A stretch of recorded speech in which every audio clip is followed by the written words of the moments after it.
Sasa hakuna kitu mbaya bro kama like uko shule unasoma kama mimi, si ndio? Alafu na get mzazi wako anagenya kama hujamfanyia kitu. Unajua mtoto like mimi kama mtoto wa kiume inafaa at the end of the school nifanyie mzazi wangu kitu. That's why unapata boys wengi tuna involve kwa vitu mingi zinaleta mali haraka. So unaweza kuta bana mzazi wako ndio huyo amegenya ama anaelekea kukuzeeka hujamfanyia lazima tu uko na shortcut. Hata hapa shule venye tuko hivi bana graduation itakuwa ni mbali.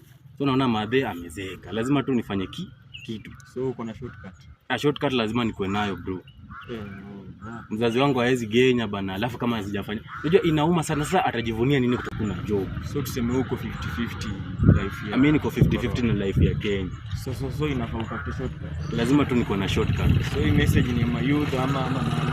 Hii message naambia ma youth, hata kama unasoma manze unapaswa degree, lazima tu uko na shortcut yenye unaweza fanya get money.